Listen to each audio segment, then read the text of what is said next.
Ito kasalukuyan akong pupunta ngayon sa may sa may Kashmir Hill sa pinakataas para makita yung Aurora Borealis ba? Aurora Lights, Northern Lights ang tawag nila. So yun, madaming sakyan dito. Ito packet ng bundok, maraming nakikitang sakyan, pasalubong. Napaka-busy ng daan na to, packet to. Narrow road pa siya. So ayan yung mga hihita nyo, mga taong yan nagdadaan na nagdadrive pababa. Ako naman paakyat, kami ng paakyat. So at 9:30 na ng gabi, mag-alas 10 na. So I hope ito pa yung Aurora Borealis ngayon. Ayan ako ngayon, no? Nakapantulog pa ng damit. So ayan, sana hindi ganun kagano sa taas at may maano lang, manipis lang yung suot ko. Kita nyo, napakaraming sakyan ng nakapila pababa. Ayan lang yung tsura ng sa taas na ako. Kita nyo na yung view dyan sa taas. Ay, dito ngayon ako sa may ngayon sa may taas na. Ano yung pinaka-tower niya. Alam na ako maitang Northern Lights. Ito, nakaupo lang dito, nakatayo lang dito ngayon. Tayo. Ito ang view ng Christchurch sa taas. Ito niya.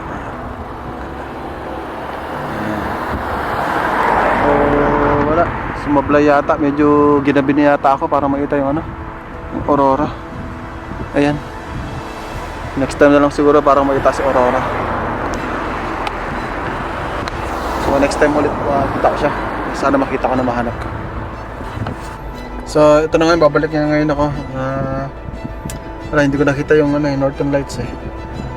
Siguro pag may time na lang, pag may ibang ibang araw, kung mayroong update na mangyayari. So unsuccessful, wala akong nakita. Pero nung isang gabi, parang may nakita akong masyado maliwanag nung that night. Ewan ko kung yun, pero napakaliwanag that night. So ngayon, medyo gabi na rin eh. Alas 10 siguro ngayon. Nag-uwian na rin yung mga tao. Yan, nag-uwian na rin sila. Yan, nag-uwian na. Yan. Yan, nag-uwian na rin. Sa likod ko, tsaka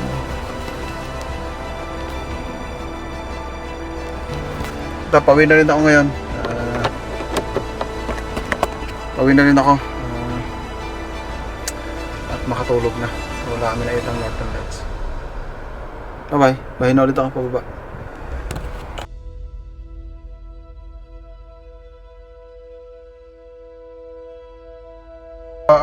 Yun ako natuloy yung umakyat ako sa gawi dito sa taas.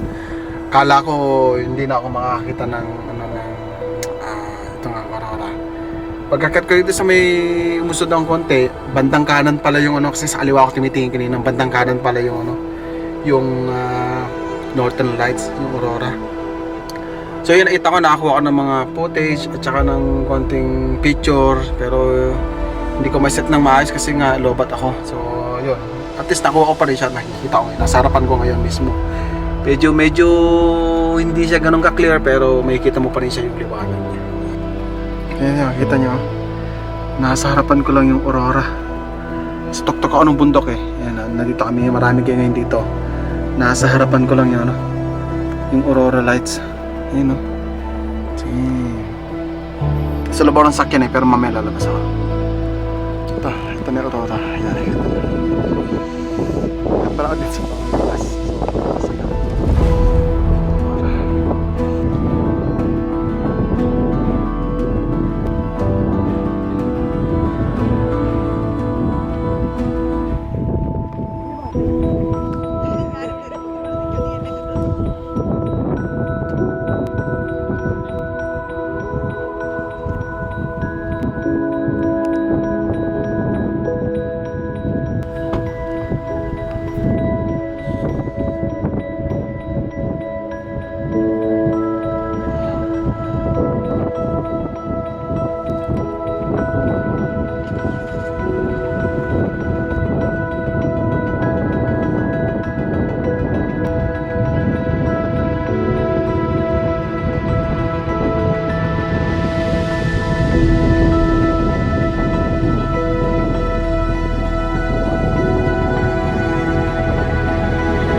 picture namin kuya.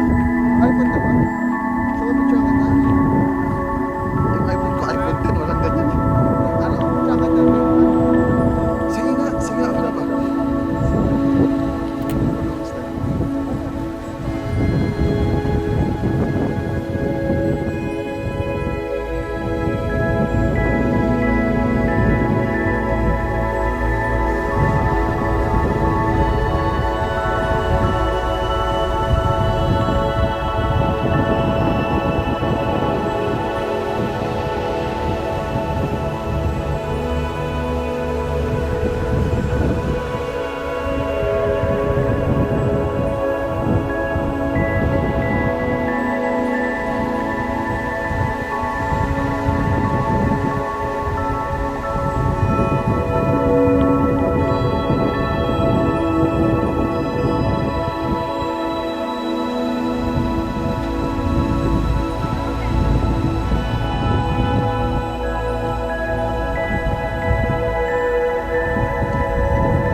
Nakita ko na yung yung nakita ko rin yung Northern Lights. Ang ganda niya, napakaganda. Na-videohan ko siya. Tapos nakapag-picture din ako. And then ayun, maraming tao ang ang natuwa. Kasi bigla siyang lumitaw, bigla siyang lumiwanag. Ang ganda. Ang ganda sa langit, talagang kakaiba, mesmerizing talaga na. For the first time in my life nakakita ako ng ganun. Ayun na. So I'm happy na napagtyagaan. Sa 2 oras yata ako na naghintay doon. Kami na mga nandun. Pero naita pa rin namin. Yun. So yun, napakaganda. Sulit yung biyahe, yung lamig and everything. Yun. So sana andito si Sky at si Corey, pero natutulog sila. So sa susunod na lang siguro sasama ko sila kahit gabi. Ito na, bumababa na ako ngayon sa bundok. Pauwi na ng bahay. It's like 18 minutes ang pauwi ko. Ayun na.